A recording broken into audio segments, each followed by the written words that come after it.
Those are your own. But just keep in mind that the views, information, or opinions expressed on the Tuddle Daily Podcast are solely those of the individuals involved and do not necessarily represent those of our sponsors. Yeah, it's called free speech, people.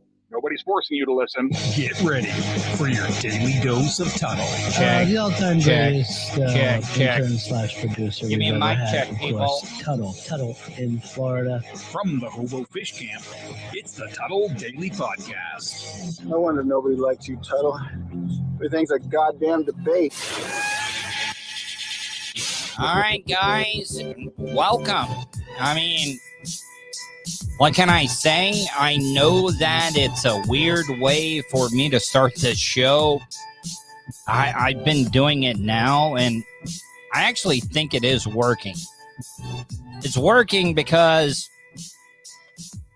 I start the show, and then I just cancel out the browser. So if you guys are in the chat room right now, please let me know. What up, Fish on J? Fish on J, I gotta seriously ask you, did it freak you out when I walked up to your truck today? Because I had to get my mom up early this morning. She had to have some blood work done. And I took her there. Oh, Gung Honus. Who is Gung Honus? Gung Honus. Can I ask you a serious question? Is this the first time that you're checking out the show? Because maybe you have checked out the show, but I've not seen you participate in the chat room. Thank you. Like, if this is your first time, I appreciate you checking it out. And if it is your first time, I seriously would like to hear how you found out about the content that I'm putting out. But I went out to help my mom. She needed to get some blood work done and stuff. And I don't even know why. I just had a feeling when I saw this, and it's not an 18-wheeler. It's more of like a box truck. Fish on J, how would you describe the truck that you're driving? Because, like, when you were right out in the front, you hit the horn. It was like, meh, meh. Oh, well, I mean, okay, well, Gung Honus, I'm glad that you said something. I really, really do appreciate you checking the show out and participating. Ian Hawk writes, I looked you up when I was listening to old Ron and Fez and watched the Wrath of Tuddle episode. Man, I miss Fez. I get bummed out sometimes when I think about the times that I had with Ron and Fez. I learned so much from them. I learned a lot from the other radio guys, but Ron and Fez set me up to be able to go to the next level. They prepared me like I was a kid that just graduated out of high school. They gave me the tools that I needed to take it to the next step. And Ron Bennington, in my opinion, is one of the best radio personalities of all time. Fish on Jay says he drives a 26-foot International. But this is how full of myself I am, that when he honked it, I was like, Fish on Jay already sees my dad's old white Ford F-150, and that's why he was honking. Well, come to find out, it was just he honks at the front so they can open up the back door. Is it okay for me to say, Fish on Jay, what you do? You know what? I'm not going to give out any details.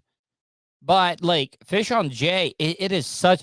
Fish on Jay, can you call in, please? Can you call in? Because I would love to talk to you about this. And it's 407-270-3044.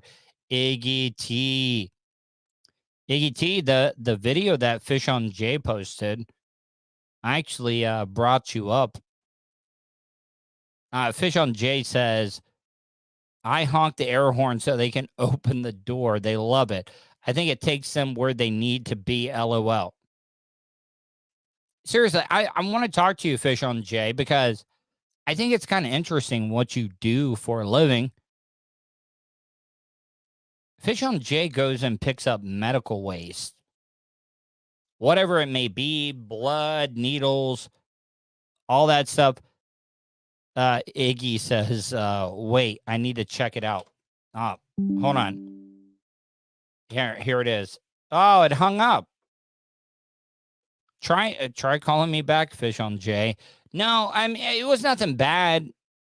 Because we were talking about the people that come into the chat room and watch the show every single night. All right, here we go. Why is this not working?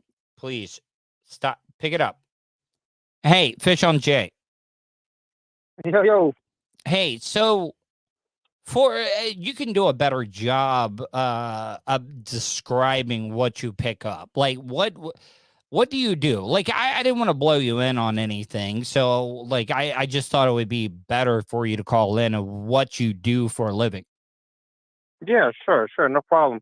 So what I do is that I work for a medical waste company, and what we do is that we go to hospitals, medical centers, so LabCorp and Quest, anything that would have companies.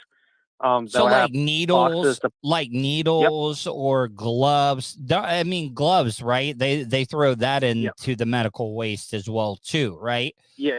Yep, they have to, because you don't know if someone has some type of skin condition. Those gloves are contaminated. Now, let me ask you this. So what about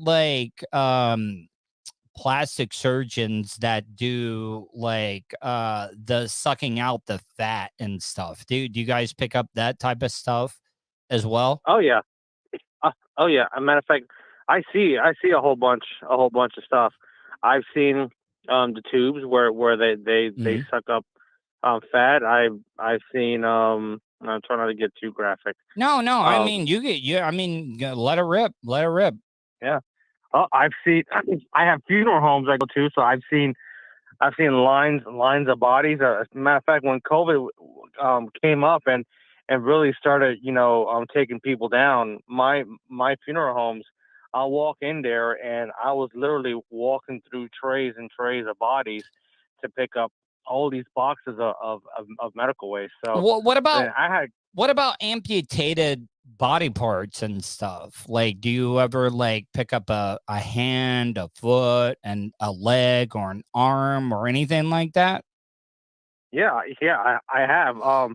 They normally keep them frozen up and wrapped, and they'll put them inside a container or one of my company's containers, and that's it. And I just take it away. Do you know what they I get do? back to the shop. Do you know what they do with them? Like, do they dispose of this stuff at your place, Yeah. or do they send it to some other place?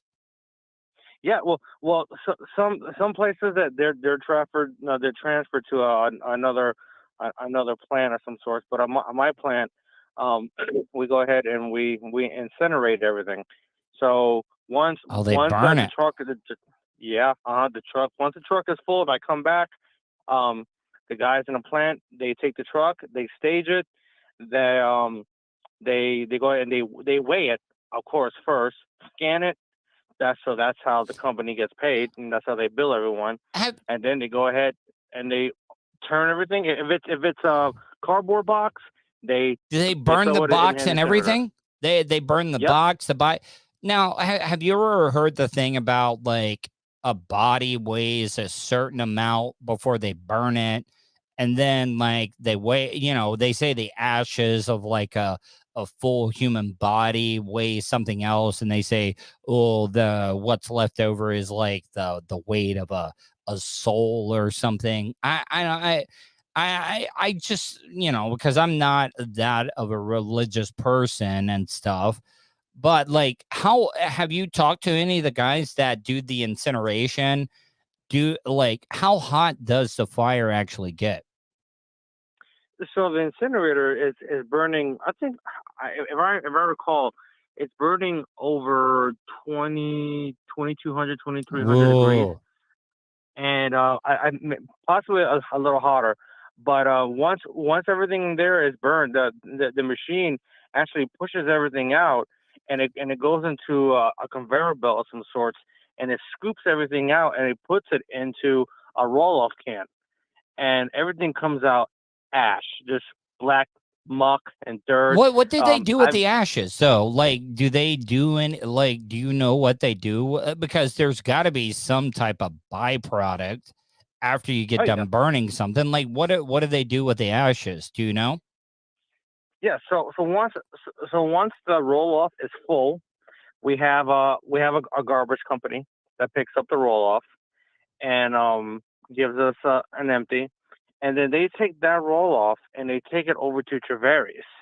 Now, there's a huge dump there. I mean, this just dump is ashes. One of the biggest. It's just like they don't. Now, does other garbage go in this area, or is it like or is it just ashes? No, this is everything. You got garbage trucks. Okay, I got you. You got roll off trucks. You got tractor trailer trucks. That have a boom to where they tip it over to let all the garbage out, metals, everything, and everything is staged in different areas. But here's the thing. Here's the cool thing. Mm-hmm. Once all this medical waste is dumped into the ground, it's buried, and after a certain amount of years, I don't know. It doesn't take very long, but all that stuff just breaks apart and just disappears. So I'm sure a lot of the stuff that you pick up is refrigerated. I could not tell when I saw you today in your truck. Is your truck refrigerated or no? Oh my God, I wish it was, dude. In the summer, the smell. That's what I wanted to ask you. Does it ever smell? Yes. Especially when I go over to surgery centers, because in a lot of surgery centers, they do a lot of colonoscopies, and the back of the truck will smell like shit. And also, I go to veterinarians also. So I'm dog? Wait, hold on. So let's back up here. Like, you pick up like dead dogs, cats, pets that have been euthanized? Yep. Yep. Pick up Fido. Pick up goldfish, cats, squirrels. Pick them all up. Man, and a lot of people look at pets, and it's sometimes like with Shannon Burke and stuff. A lot of people were like, "Oh man, I can't believe he shot his dog," but nobody ever thought about people are more worried about the dog than what they were with his wife. And this is not me taking any shots at anybody or whatever, but it was like more people were pissed off about the dog than what they were. Sometimes people are just that way, aren't they? Yeah, exactly. Trust me, I hear people say all the time that that they prefer animals than they do people because animals don't judge.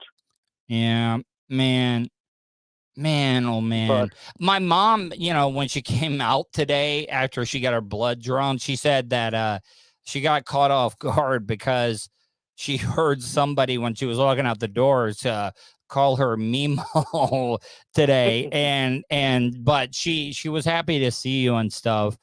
And thank you for doing that video today as well.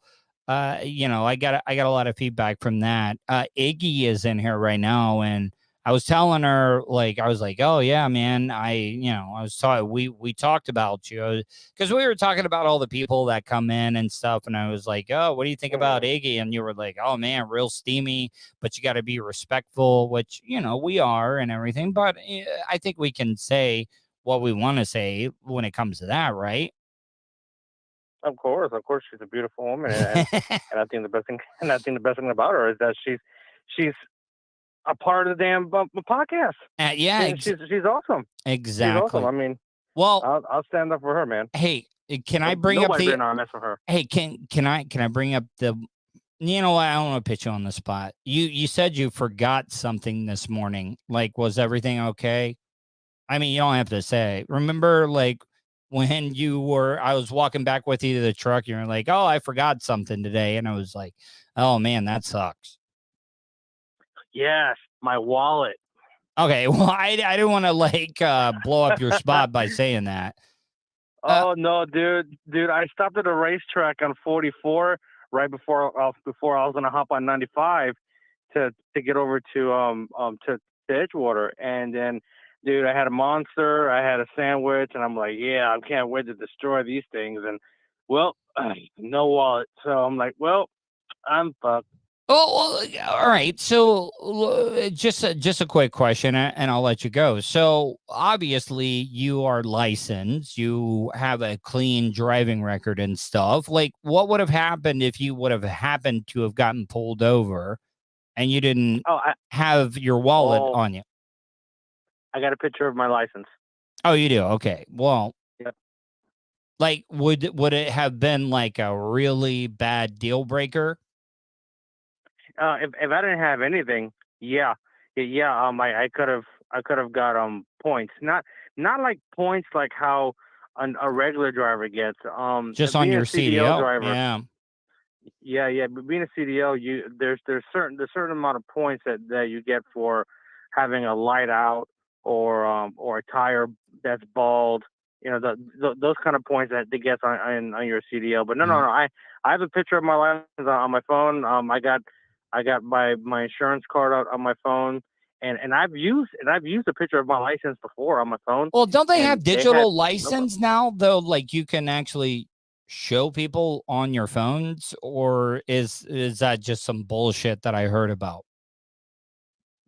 No, dude. It works as long as you show some type of identification. You have to give them your phone because they got to go back to their laptop. And once they see that, hey, this guy's not a killer. Hey, let me ask you this, because the next story, when I get off the phone with you, I want to talk about this. Do you ever travel the 417 at all? Yeah. Oh, yeah. Oh, hell yeah. Did you going over to Oviedo and everything? Yeah. Yeah. So you've gone across Lake Jessup right there on the 417 then before, right? Oh man. I can't tell you how many mosquitoes I've slammed through that damn thing. Well, did you see that there was like a big delay on the 417 today? Because I mean, it's a very Florida story. There, because it's gator mating season right now, and if people don't live in Florida, the Lake Jessup is the most populated lake in the whole state of Florida when it comes to alligators.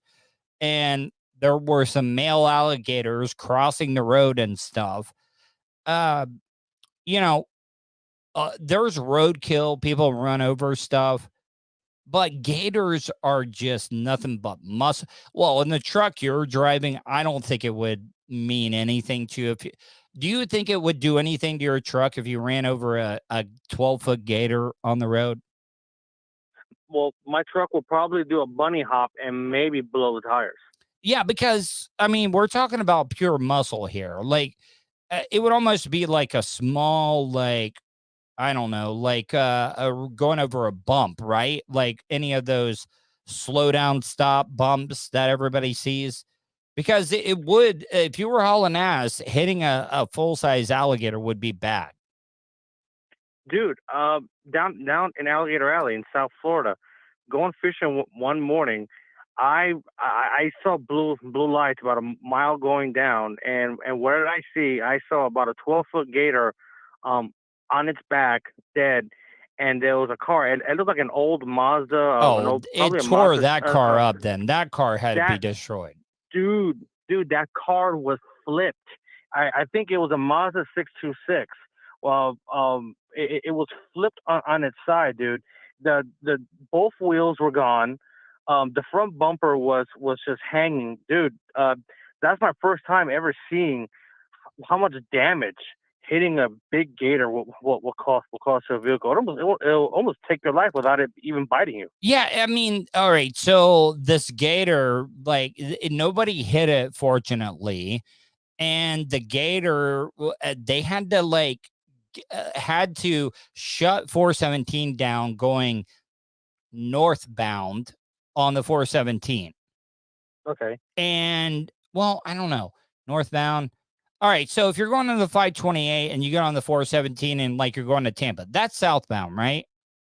Yeah, that's south. Okay, so they were going northbound. They were directing everybody out the shoulder because it was a big ass gator, and they had to call trappers and stuff, and it was just a big tie up, and it's pretty much the most Florida story you could think of. You know how they like to make Florida look like a bunch of hill jacks and stuff, and they think we live with dinosaurs and everything. That's one of those stories. Dude, Gator was trying to find some ass. Say it. He was trying to find some ass. All right, Fish on J, man. I really appreciate it. And I am freed up on the 7th, so let's make plans to do some surf fishing, all right? Yeah, that's going to be good, and we're definitely going to make some content out of that. All right, man. Have a good one. It was good seeing you today. Same here, man. See you. All right, bye. All right, here is the story about the gator on the 417 here in Orlando. Trooper Steve was covering it. This actually made national news, by the way. Steve with what? Something crazy in the road. Yeah, why'd the gator cross the road? He wanted to clear 417. That's the problem. So All right, come on, man. Really? Are we doing why the gator crossed the road jokes? And I'm not saying Trooper Steve even wrote that joke or that was something he wanted to do, but come on, man. Really?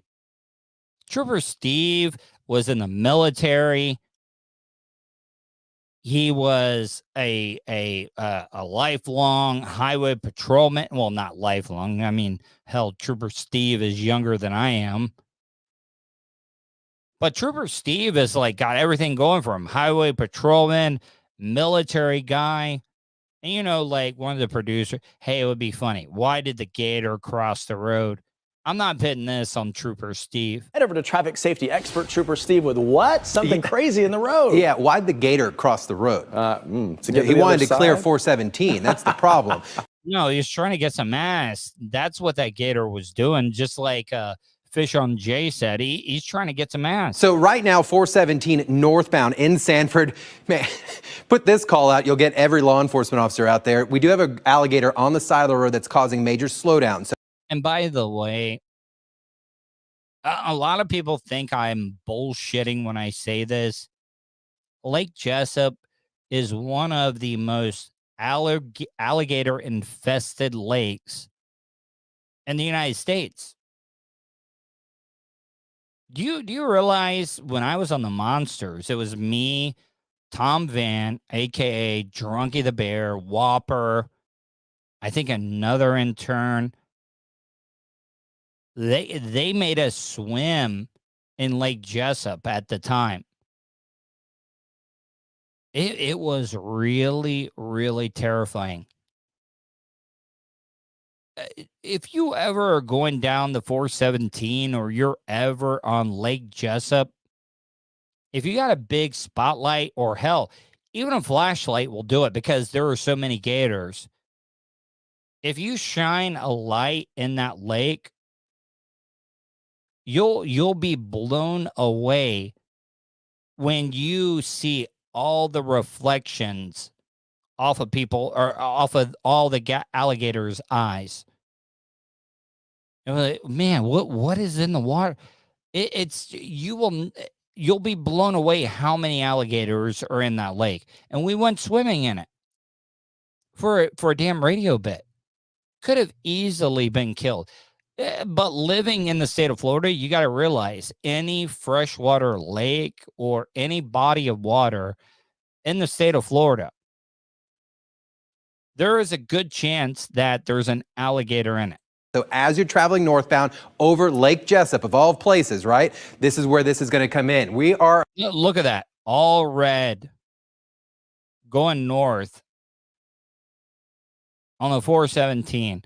All because of a goddamn gator. About a 5-mile backup right now as you're traveling north. Oh, man, I would be so pissed. Just get out there. A lot of these get-her-dones that are traveling in the Sanford, Oviedo area, they know how to handle a gator. Just get it off the road, man. A 5-mile backup because of an alligator. Yeah, I would be pissed as well, too. But you can see they push traffic off to the left shoulder here. That gator currently on the right shoulder. So, I don't know. Well, my guest is going to be coming on real soon. I don't want to get into another story when my guest is about to come on. Daniel Hess. Daniel Hess is going to be joining me real soon. You know what? I think I could knock out one of them. You know, I played a lot of sports in my life. And the one thing that a lot of people forget about are the umpires, the officials. And I've been seeing a lot of stories about this. Of, you know, these overly aggressive parents that take the game too serious. Umpire was punched in the face. All right, so let me set this up. This is a female umpire for a softball league. Keep in mind, a lot of these umpires, referees, officials for any of these sports, they are working for free.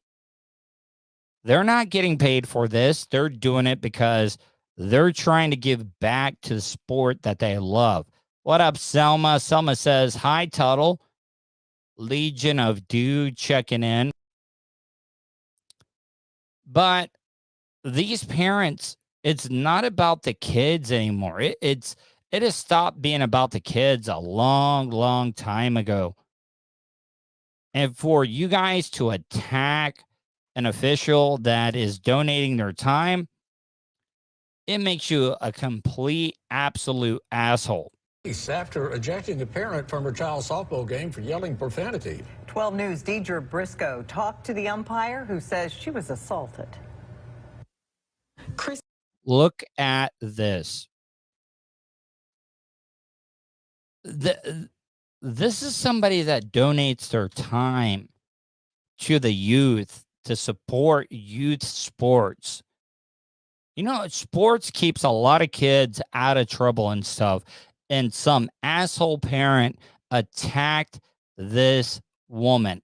Christy Moore was allegedly assaulted Saturday after she tossed Kiara Thomas from the game, but it didn't happen immediately, according to Christy. The mad mom allegedly stuck around and ambushed the official in the parking lot. The story made national news, and now the state UIC Umpire says she's constantly reliving it. Guys, seriously, this is somebody that is donating their time. And I played Little League Baseball. I played high school baseball. These are all people that are donating their time. And yes, they do get calls wrong. But it's about the kids. It is about the kids and parents that are living vicariously through their children that are playing sports because they couldn't make it or they weren't good enough, and taking it out on people that are donating their valuable time is despicable. And I have 2 stories about officials getting attacked. Do you realize there is a shortage of officials that are supposed to call games and stuff? Because this is something that's becoming a little bit of a pandemic. Has been. Oh, you know what? Hold on. I'm not saying it's a bad thing. What up, Daniel? Hold on. What's going on? Hey, how are you, buddy? I'm doing well. Did I pop in too early? No, you didn't. I was in the middle of a story, but I was trying to get through it before you came. Daniel, how are you, my friend? I'm doing well. How are you doing? Daniel, before we get into the interview a little bit, by the way, where are you joining us from? So I'm in good old Baltimore, Maryland. You know, I just started watching a show. I was a big fan of the TV show The Wire that took place in Baltimore. Did you ever watch The Wire? I have seen parts of it, but I'm probably the one Baltimorean who has not seen the entire Wire series. The entire Wire. You're a poet and you don't even know it. Busting them out. But there's another show, you know, that is out right now. That is from the creators of The Wire. It's called We Own the City. Mm-hmm. It's got John Bernthal from The Walking Dead in it, and I want to give it a try. Is that area as bad? You know how TV shows and stuff like to, you know, kind of like hype up how bad things are in a certain area.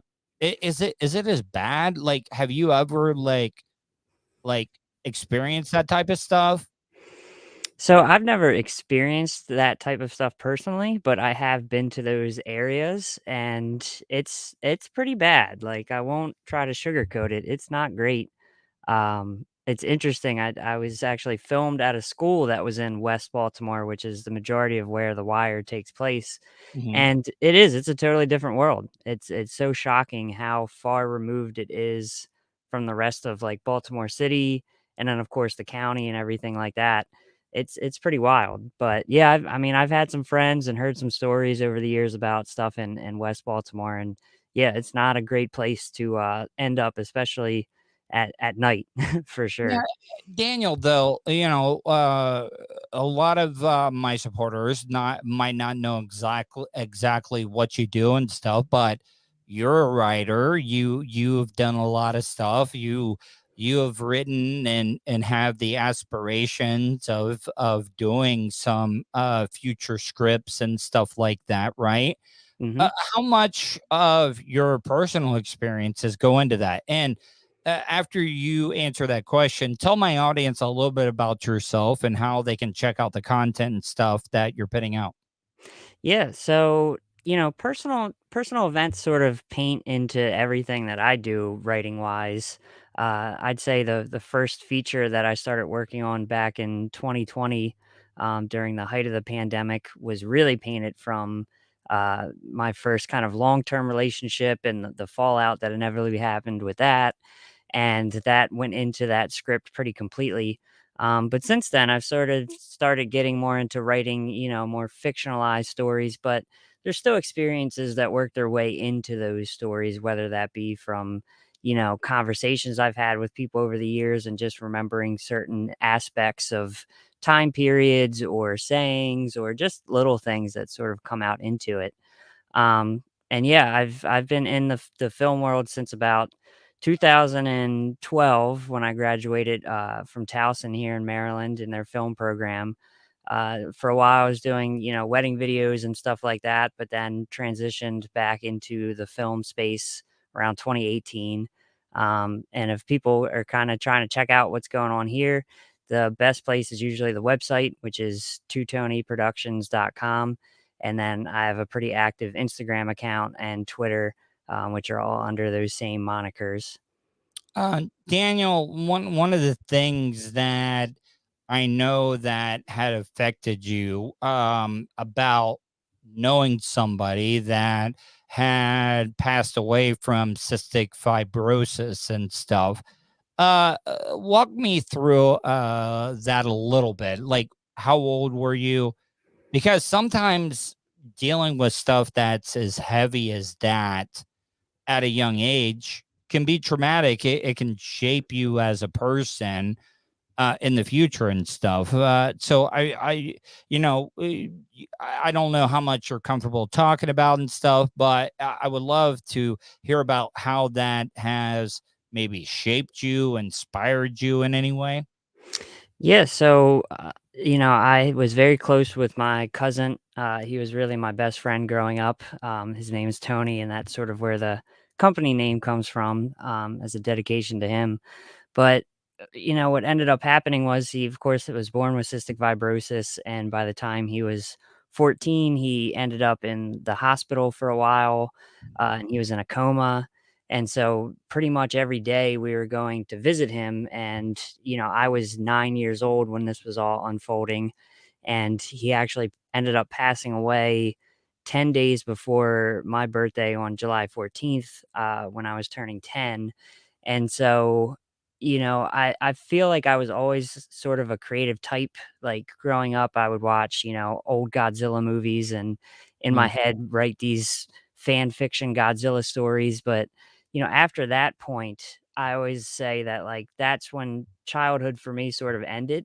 It was just you watch somebody that young that you were that close with die. It's just something that you don't expect, especially at that age. How did So how did that shape you though? Like, did it hurt you in any way, or did it kind of prepare you for the real world? for me, it was really tough. Like it was, something that I didn't really know how to like 100% deal with. So a lot of that was where like the earliest stages of me writing like poetry and just trying to create different worlds to like escape to in my mind started really happening. And just yeah, seeing the world differently, but also yeah, there was that maturing of just like seeing that this is how things are as you grow up and get older. It's not a cakewalk. Uh, um, Fish on Jay says Godzilla is the shit. What is all right? So there have been some bad Godzilla movies. So the Mhm. look, I love Matthew Broderick. I like Hank Azaria, but that piece of crap that they did back in the day. 98. Yeah, I mean that was pretty bad, right? I mean, As a kid, I saw it in theaters as a kid because I was so hyped, and of course, kid brain loved it, but now growing up looking looking back back on on it, it, it was bad. Yeah. yeah. I mean, what did you think of the Godzilla whole like monster like universe that they were creating? Godzilla versus Kong, Godzilla versus Mecha Godzilla, and then you had all the Godzilla movies versus Mothra and stuff. Did you like any of those? Well, yeah, I mean, I really liked the 2014 like reboot of Godzilla that I know a lot of people weren't big fans of, but I thought Gareth Evans, who was the director on that one, did a pretty good job. of like marrying the human stories and then the Godzilla part of it pretty well. And then I wasn't the biggest fan of Godzilla versus Kong. No. Uh, yeah, just because I felt like, especially the ending was kind of Like tone deaf. they were like buddies and all that stuff, and then the Mecha Godzilla thing. Yeah, I kind of agree with you on that one. Yeah. I really do. So you're a screenwriter. You're writing a lot of stuff. You've done the poetry, but your aspirations are writing movies. I think you got a couple in the hopper that you're wanting to work on. A lot of people that go into writing stuff, they got to make a little bit of concession sometimes. They could be able to, get their story out there. Is this something like you're going to hold like true on? And you're like, if you're not happy with the direction they want to take your story, walk me through that. Like, because it's all like just something that I really don't know anything about. Yeah, I mean it's definitely an interesting route that you kind of have to take. On one hand, if you want to have that complete creative control, you really have to go into it with more of the indie funding side. A lot of it is either going to come from private financiers or you're just going to raise the money yourself, and that's ultimately always going to give you the most creative control. But then if you start looking into like, you want to get some bigger stars involved with it, you want to get some indie studios involved, that's when concessions are ultimately going to have to be made. How about this, Daniel? I say let's do a little role playing here. Okay. So I'm some Hollywood executive right now, and you're wanting to get your script, your story that you've written picked up. Explain it to me. Explain to me if you were like making a pitch to me, like I was some big time Hollywood executive about your story.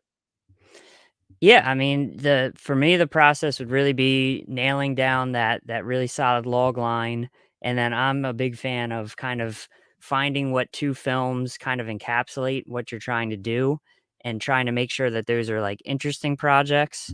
Um so like for one of the scripts I'm working on, I like to say think of it as like Blue Valentine meets mid 90s because Oh, it's okay. like a story that jumps around a little bit in time frame, but it takes place in the early to mid 90s. I'm getting a Quentin Tarantino feel here almost the way that you're pitching it to me here. So I didn't mean to interrupt. I just had to jump in there and say that. So, all right. Please move on. Yeah, so I mean, to me, that's really what it comes down to. And then, of course, having a good like deck to show too, to say, hey, here's story synopsis, here's budget breakdowns, here's who's involved with it at this stage.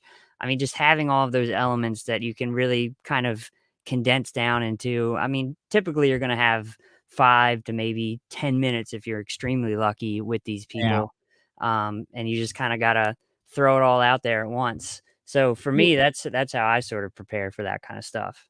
Do you have, all right, so in your writing stuff, do you have any actors in mind that you're like, all right, I would love, I mean, we all dream big and stuff, but like, do you have any actors in mind for some of the characters you've written? I try to avoid that because that's the biggest advice a lot of times you get from other writers is like, don't think of anybody for these roles. So like for me, there's one project that I'm working on that is it's like a World War I project, and I would love it would be all animated, but I was like, I would love to have somebody like a David Attenborough do a voice for this one character specifically. So that's to me like the best instance I can point to. You could not pick a better iconic voice, because you're talking about animation. I mean, come on, man. I could watch anything. I don't care how bad it is. If David Attenborough was like voicing it, I would watch it. Like seriously, I mean, he just has that voice that you could. I would seriously. It could be a explanation about doing laundry or something and have him voice it over, I would be like, yeah, sign me up. I'm down for this.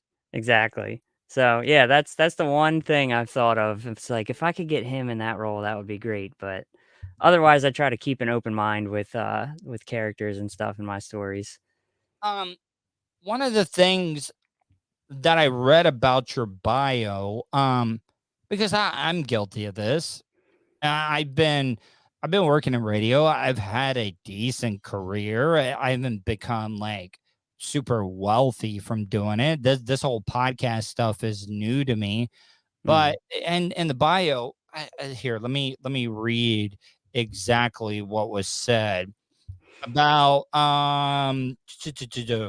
all right, after I stuck with film and video extent in my career, or no, hold on, it says after I stuck with film and video sometimes to a stubborn extent in my career.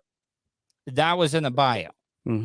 Now there have been some times where like I've had some really, really good times, and then I had some low times, and I was like, all right, maybe this just is not for me. Is that kind of like what you're talking about with that? Like maybe you feel like sometimes you might be going down the wrong path? Yeah, I mean, in my family specifically, I'm kind of the first one that has any kind of inkling of art career trajectory. So it's definitely been different in that regard, in that, no one else has a template for it. I've been sort of figuring it out as I go. And then when I was doing weddings for a long time, it was like the most soul-sucking work I could have possibly So were chosen you for myself. DJing? Were you DJing? No, I was filming, which is just Oh, you like were. yeah. Were you doing the editing and everything like that? And I'm sure did you ever have to deal with any bridezillas? Like just like women that were just being so like you just could not like reason with them. They were upset about everything you were doing. So, yeah, I never really had a bridezilla per se, but I've definitely had some really rough weddings where couples would get like I had one where the groom got insanely drunk very early. Well, And please tell me, do you have any of this video? Like, no, I'm sure it's on a hard drive somewhere. man, I swear to God, I would absolutely love it I gotta have you back on. If you can find any of this stuff, I don't know what type of contracts and stuff you've signed with people or like disclosures, but man, I'm sure some of these people that are just absolutely losing their shit when it comes to stuff, because, when it's such a big day like that, you see a lot of people on edge. You had to have seen that type of stuff, right? Oh yeah, for sure. I mean, that's the biggest thing is like most of the time that's the closest you get to the bridezilla is just like they're just insanely on edge and it's just awkward for everybody.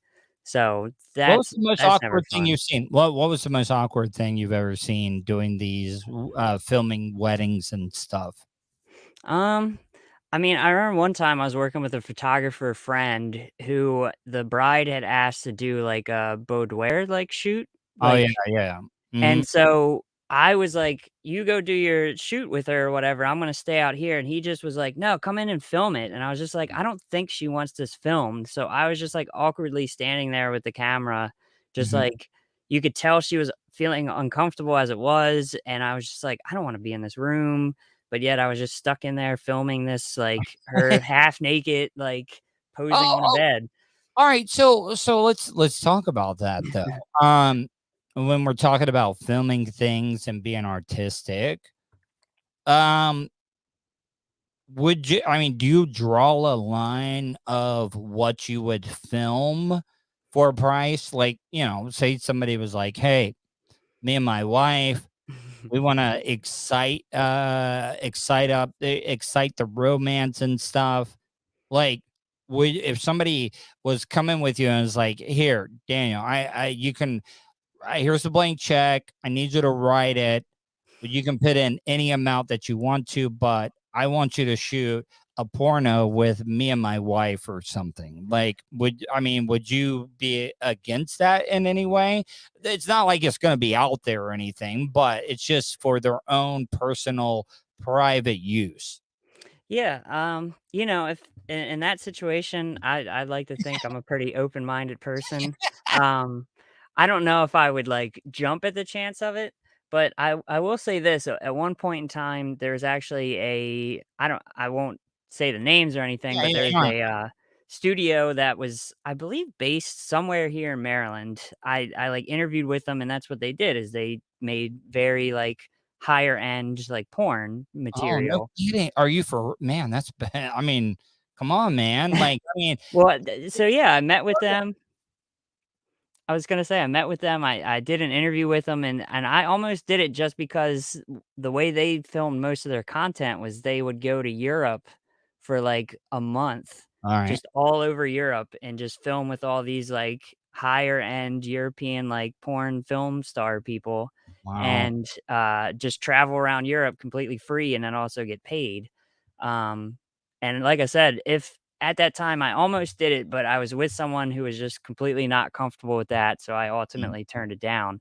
But like I said, if I was single, I probably would have done that because that was just, I mean, I get to travel to Europe for free, and Mm. that's all I got to do. Like, Oh, okay, yeah. How old of a guy are you? I'm 31.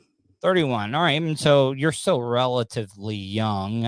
I just turned 42. So, but so relationship, I mean, you in a relationship right now? Like, are you with somebody? Because once you start getting to, that 30s, that, in your 30s and stuff, you gotta start thinking about that as well, too. Or, because sometimes when you're with somebody, you got to make decisions like you just said. Mm-hmm.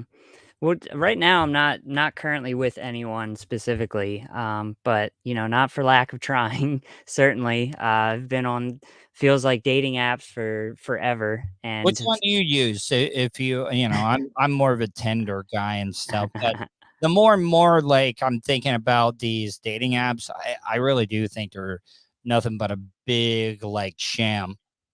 yeah, I mean nowadays especially they all want you to buy like the premium Yeah, versions and man. pay and I want stuff. you to Tinder Platinum and all that stuff and find Yep. out who likes you. And yeah, it's like, you know what?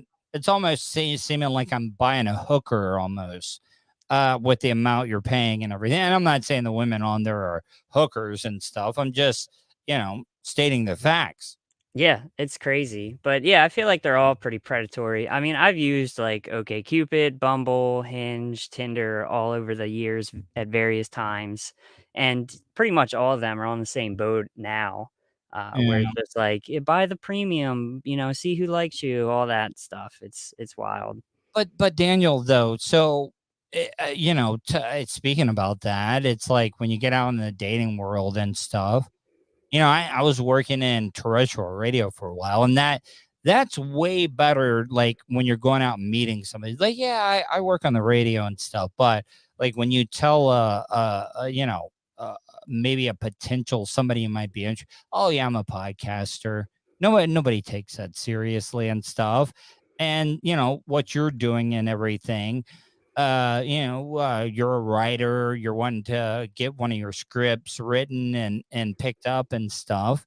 Like at some time, like how do you pitch it when you meet somebody? Because I got to do that. I'm almost embarrassed when I was like, oh yeah, I'm a podcaster, I'm a content creator. Yeah, I mean, I just kinda go into it, and it's just like it's interesting because most people are like, "Oh, you like to write? That's cool and all." And I'm the one usually putting the asterisks on it where I say, like, "It's cool, but, like, come back to me when I'm actually, like, making a living off of it," you know? It's like, to me, that's always my level is just like, when I'm doing it full time and I'm just consistently making money, we're good. But up until that point, it's like, yeah, I'm just the guy who writes and junk. All right, so you said that you've written a lot of poetry. Like, has any of your poetry ever like sealed the deal, like with the opposite sex or anything? Like, I mean, for real, like Mhm. I mean, most guys that try to write poetry, it's corny as fuck. Yeah. I'm just being honest. Like, and I'm sure you could like put out something when it comes to poetry that is actually good and doesn't seem corny like most guys write. Has your writing ever like helped you out when meeting somebody? I mean, it's done both sides of the coin. I actually had someone that I was seeing for a little bit, and they read my poetry book, and that was the reason why they didn't want to pursue things further, was because Why? I don't understand that. You would think that a lady would like, oh my God, this guy is writing poetry and stuff. well, she just like analyzed a lot of it and saw that a lot of it was coming from, my issues with like my last relationships and stuff like that. And she kind of took that as like, I don't feel like you're over things and all that stuff. So What's she your was like, worst? What's your worst breakup? The one that hurt the most? probably the first one that was, it was a 7-year long relationship. And, just a lot. We were young. Like we started dating when I was 18 and she was 16. And Whoa! I don't know what the legal are in Baltimore and stuff, but 18 and 16. I mean, I'm just saying. I'm not trying to call you out and everything. no, it's okay. I'll say this: we definitely waited a while before we jumped into anything like that. So I it got was, you. All right. I'm just looking out for you. I don't know. I want appreciate it. I don't want you to like kind of incriminate yourself or whatever. But all right, so Daniel, before I let you go, tell my supporters, viewers that listen to the content I put out, how can they support you, how they can check it out, and all that good stuff. Yeah, so I would say again, check out the website, which is twotonyproductions.com, TOTONY productions.com. You can check out like my film work, my written work, and then June 6th of this year, I'm putting out my first novel, which is called Focus Puller.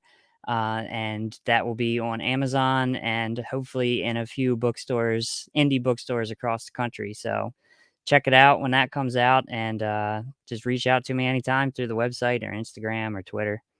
All right, Dan. Hey, man, let's keep in touch, man. You're a good dude. I gotta tell you, I love when I have guests on that don't get thrown off by any of my questions, that can just roll with the punches and stuff. When I have guests on, I just ask for honesty, and I really think that you gave that to me. So I want to tell you, I appreciate that so much. Yeah, I'm all about transparency. That's sharing the stories of life is the way that we kind of, get it out there, and hopefully somebody will get something from it.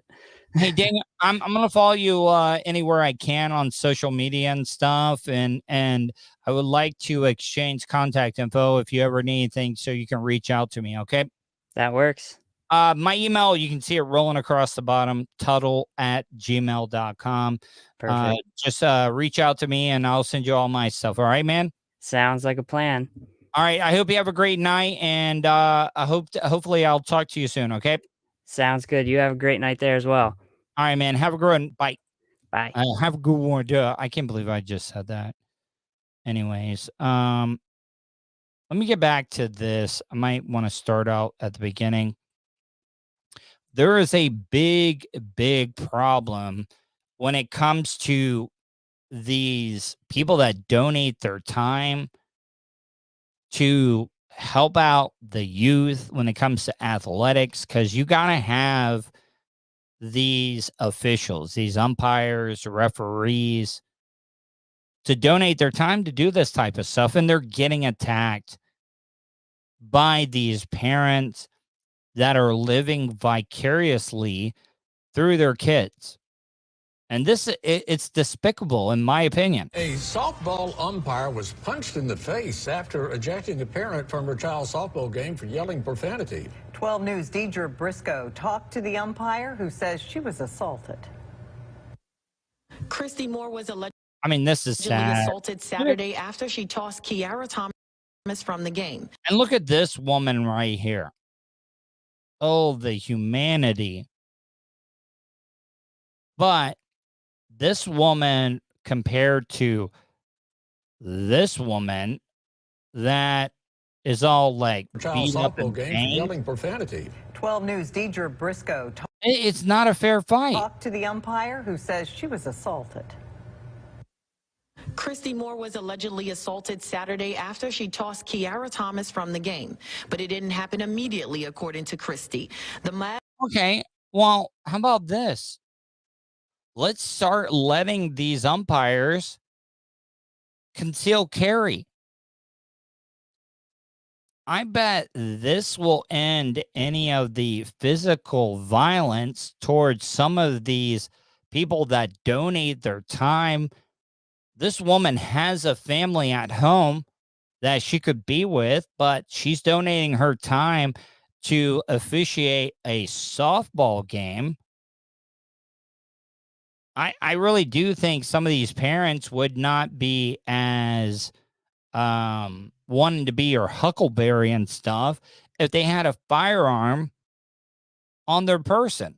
Mom allegedly stuck around and ambushed the official in the parking lot. The story made national news, and now the state UIC Umpire says she's constantly reliving it. This has been very, very hard. This woman does not seem like the type of person that is ready for. Look at the shiner she has. Now, some people do bruise easier than others. Maybe it looks worse than what it actually does, but it still does not give the right of this mother. By the way, what does it teach her kids? That just because you don't agree with the decision that somebody makes, that it's okay to physically attack them? No. This is why we're in that revolving door of violence generation through generation. Same thing goes for racism. Kids are not born violent. Kids are not born racist. Kids are taught that. They are. And some people may not believe that when I say that. Because I'm growing up in the South here. You're kind of at a disadvantage of breaking this stigma of racism because, and I'm not saying like people's parents in the South are bad. That's what they were taught by their parents, and their parents were taught by their parents. But you do have to break the cycle, and this is not breaking the cycle when it comes to violence. Like anywhere I go, of course, at this point, people know who I am, and looking at my eye, and the hardest part of it all was going home that night, and my children seeing me, and they just burst into tears. In the face after ejecting. God damn it! I really hate this year. A bill. So what I'm trying to say, though, is that this woman does not deserve this. She has been donating her time, taking time away from her family, and she's got to explain this to her kids, like she said. Hard to try to talk to them about it. Moore says it's for reasons like this that there is a nationwide umpire shortage. Earlier this year, a bill was introduced to the legislature asking state leaders to upgrade charges for assault of sporting officials. And it needs to happen. It has to happen. Because what's going to happen? Are you going to have the parents out there? You're not going to be able to find somebody that is neutral, that has no skin in the game when it comes to this stuff, because they don't need the bullshit that comes with being an official in a youth sporting event. 18 and under. These are parents that are, like I said, living vicariously through their kids. From simple assault to aggravated assault, but the bill died. The Laurel Police Department says it can only be escalated to aggravated assault if there were broken bones. Are you kidding me? So you're telling me just because this official, this woman, did not have any broken bones, it's just simple assault? You know, I don't want anybody to think that I'm shock jocking and stuff, but let's be honest. This wouldn't be happening. And where is this at? I don't even know exactly where this is at. You know, yesterday about the parking spot thing, some guy, I think it was Bubba Lost Everything, was trying to say, oh, that's a clean. No, that wasn't a clean shoot. But if you're an umpire for a softball game and a parent attacks you in the parking lot, that is premeditated. I think that concealed carry gun permit people need to do everything in their means not to have to shoot somebody. This cannot be happening in Florida, because I'm telling you right now, if this happened in Florida, it wouldn't happen in Florida. I mean, it could, but people would think twice, because you don't know if this woman that is a softball official had a concealed carry permit. That's why I don't road rage in Florida anymore. That's why I don't even like arguing with people, because you just do not know who has a gun or doesn't have a gun. It doesn't appear it can't this time. If the only injury was a black eye, usually when it's a fight or a hands assault, I guess, for lack of a better term, there's going to have to be broken bones in order to upgrade the charge to aggravated assault. At this time, Kiara Thomas is charged with simple assault. She will have to pay $450 in fines. I mean, that is a pretty, like I said, some people do bruise easier than others. That's a bad black eye. It's been possible days. Black eye. In county jail. For now, the Laurel Police Department has banned her from all recreational facilities in the Jones County area. The team associated with the parent is also suffering. Team MVP can no longer. Okay, so this mother has basically ruined the whole season for the team, is what they're saying. Man, once again, I mean, Fish on Jade, I mean, it should be the last resort if you got to light someone up, but Fish on Jade, you saw the woman that assaulted this very skinny, petite official, right? What is she supposed to think? I'm not saying it would be a clean shoot, but I could not blame her. Like, if she did do and use deadly force on somebody that was attacking her, especially when she's donating her time. Longer participate in the USFA tournament. We reached out to them and have yet to hear back. Reporting in Jones County, Deidre. All right, so let's go. You know what? I got another story, but I'll play it tomorrow about another sports official being assaulted.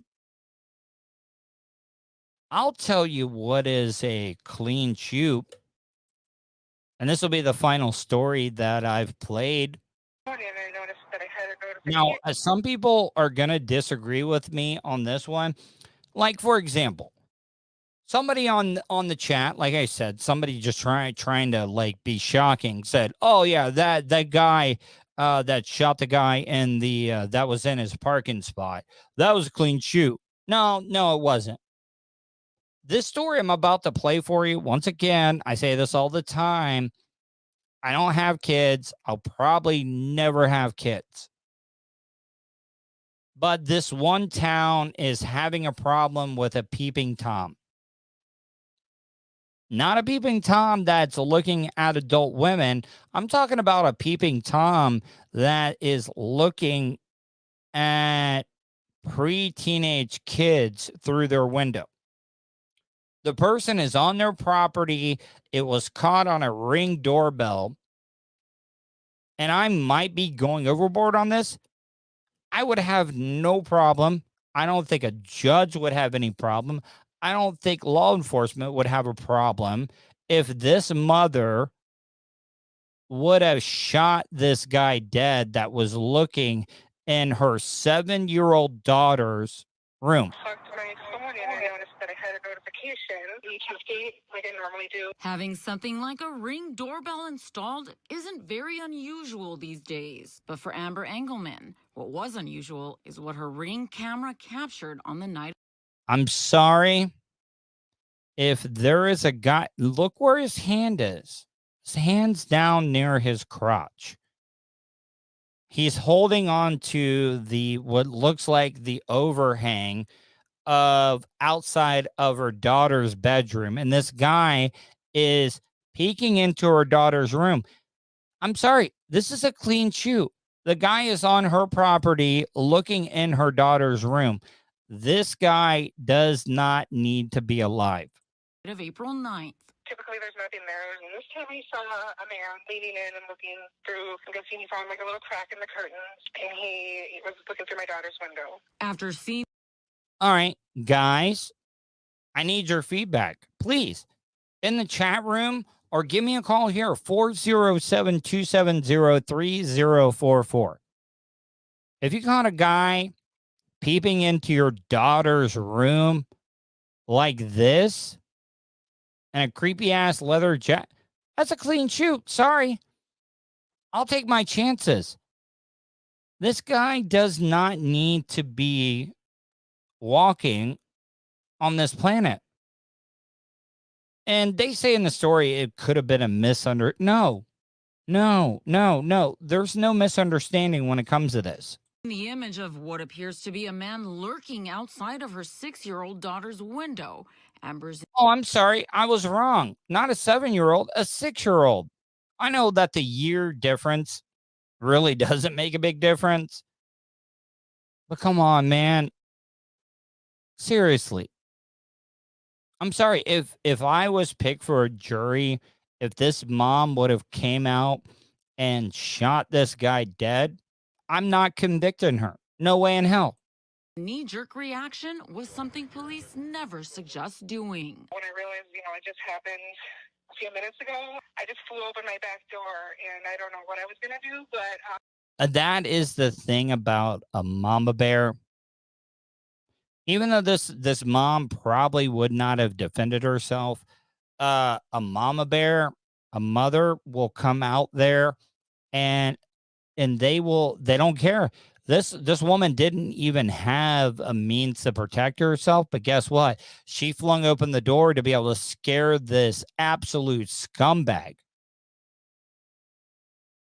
I mean, Fish on Jay, I agree, it should be a clean shoot, but since he's outside and they're inside, I'm sorry, Fish on Jay. I mean, you're right, Fish on Jay. You can't. But guess what? Like, I don't think law enforcement is gonna prosecute. I mean, a lawyer maybe. But like I said, thank you, Wags, Wood Chipper and Pig Farm.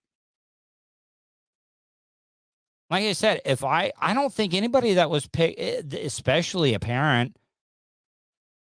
How are you, Wags, man? I miss you, buddy. It does mean a lot that you do check out this show and stuff. I need to give you a call. But Wags is right. Wood Chipper and Pig Farm.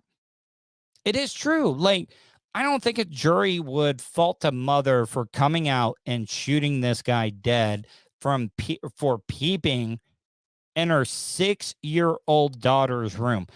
Because guess what? The guy had more devious intentions. What if the mother would not have caught this guy looking in her daughter's bedroom on the Ring camera? That little kid could have been abducted. Who knows what this guy was thinking? That's why I would never, ever convict a mother that would shoot somebody that was peeping inside of her daughter's bedroom. Yeah, I flew. By the way, he's on her property. Enough said. Going back door, probably not the best idea. If they are there for some sort of inappropriate reason, obviously they came there with some, pretty cruel intentions to begin. That's why concealed carry, or come out with the sawed off and just blast them. Ask questions later. Dead men, and I see, that's the thing about it. I don't even know if I can be honest when I talk about this stuff, because I don't know, I might get banned for the opinion that I'm having on this, but I'm going to stick true to it. So, obviously they're not going to respond well to your confrontation. Thanks, Wags. And it's just going to escalate things further. Although Amber did ultimately contact the Fox Valley Metro Police Department, the individual in the image hasn't been located. In this case. All right. So wait a minute. Don't the Ring doorbells record video? So you're telling me this guy did not show his face at all? I don't know. This might be an inside. I don't know. It was a dark jacket and jeans. So it's kind of a vague description as to what we're looking for. And unfortunately, if you've seen the photograph, their face is obstructed by a pillar. So we're going off of a clothing description. So it's really up in the air as to who this could be. Police. That's why it should have been a clean shoot. You wouldn't have to worry about any description at all, because guess what? The corpse would have been outside this 6-year-old's bedroom window. This appears to be an isolated incident, and remind that while it could have been nefarious in nature, it's No, it was nefarious. also quite possible that it was just a misunderstanding. Okay, please explain to me how this could have been a misunderstanding. Even if the guy's not a pedophile and he was not looking for a minor to peep on, the guy had no business being there. The guy, it's just, how do you defend that? You just cannot defend it. So don't tell me it could have been a mistake. Not a mistake. I mean, the guy could have been drunk. He could have been inebriated. Could have been high. Maybe he thought it was his house. But, like Bubba the Love Sponge, everybody cuts their own deal. They also say after canvassing the neighborhood, it doesn't appear this has happened to anyone else. Some, however, disagree. Someone had posted, they saw someone a few blocks away from me had also had a guy looking in their window. And this isn't the Oh, well, I mean, you can't shoot a guy trying to break into your car. You can't do that. only suspicious thing that has happened in the area. Neighbors here say over the years, they've witnessed people What up, peering into car windows. Miss Lopez? Kind of going heavy on the eyeshadow and stuff. Eyebrows are a little too manicured. Well, holy crap. Look at that. Look at the high arch she has on the eyebrow. Jesus Christ. For the people that are listening to the audio version of the Tuddle Daily Podcast, this is why you got to watch the show live. 7 p.m. every weeknight, Monday through Friday, YouTube, Twitch, Facebook, Twitter. And have experienced several break-ins. So you can hear me making fun of this reporter about her eyebrows and eyeshadow. This incident terrified Amber so much, she's now moving out of the area. But police say they continue receiving tips and the investigation is ongoing. In Kimberly, Monique Lopez, Fox 11 News. Thank you, Monique. All right, guys, I'm getting out of here. Want to thank everybody that checked out tonight's show. If you don't already subscribe to the audio podcast, you can do that. iTunes, Spotify, iHeartRadio, 315live.com, TuneIn Radio. And like I just said, if you're listening to the audio version, you want to check out the live show, you can easily do that. It's available YouTube, Twitch, Facebook, Twitter. Just search Tuddle. Tuddle with 2 Ds, Tuddle. Gonna get out of here. Want to thank everybody. Hopefully you guys enjoyed tonight's show. Hopefully you be safe. And I will talk to you.